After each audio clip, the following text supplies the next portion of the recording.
Yes, I suppose so, and at least they've promised to. Give me updates over the weekend. Who knows, maybe before too long, I'll have the pleasure of introducing you to Justice herself. Christina beamed at them, then hurriedly ushered them out of her office. We can't stay long, buddy, okay? Carl said as they walked down the long hall through the hidden door into the drawings gallery. I promised your mom I'd have you back by 7, and it's after 6 already. Okay, James agreed. I just want to see it, that's all. In the distance, where the gallery opened onto the second-floor stairwell, Marvin could see the airy marble hall, flanked by statues and soft-lit display cases of vases and bowls. A crush of people in winter coats poured through the gallery entrance. Carl's hand landed on James's shoulder. This way, he said, and then crouching next to James and pointed across the room. Look! And there, right where the original had hung, was Fortitude, the girl's curved arms sturdily clasping the lion. Marvin felt a swell of pride. He held the edge of James's cuff, straining for a better view. James reached for his father's hand, tugging him toward the drawing. It's hanging there with all the real ones, he whispered. Well, it sure looks like it belongs, Carl grinned. You're the master. They threaded their way through the crowd toward the wall, then patiently waited for an older couple to step aside. Okay, 2 minutes, buddy, Carl said softly.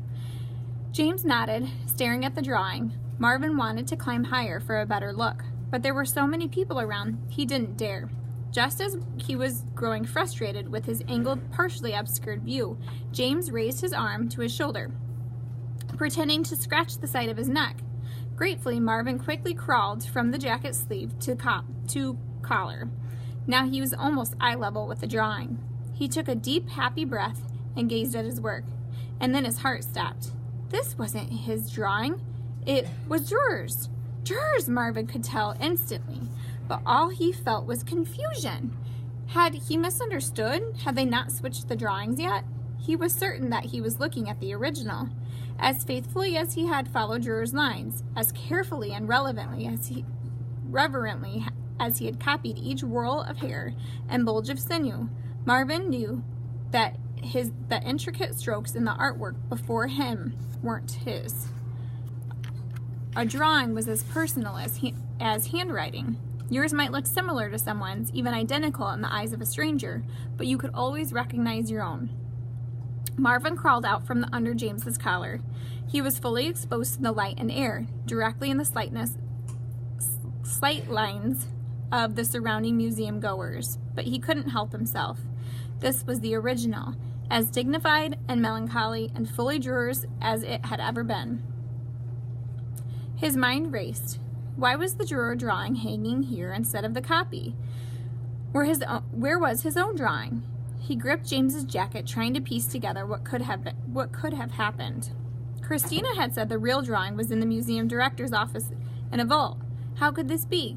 Marvin felt a growing sense of dread. He began to run back and forth along the edges of James' collar, frantic. The FBI agent was coming to take this drawing in nearly 2 hours' time. What if Christina had made a mistake? What if she'd somehow mixed up the two pictures? There was a tracking device, Marvin reminded himself, trying to calm down. The FBI would be monitoring that. But now he had to consider the possibility that the tracking device was about to be affixed to Juror's original by mistake. And suddenly, Christina's warnings about the danger of the plan, the chance that the drawing would truly be stolen and lost forever, filled his head like a drumbeat. That had been alarming enough when Marvin believed his own drawing was at risk. But now it looked like the real Juror might be taken from the museum and whisked into that strange, foggy world of art thieves and stolen masterpieces. Above him, Carl and James seemed not to suspect a thing.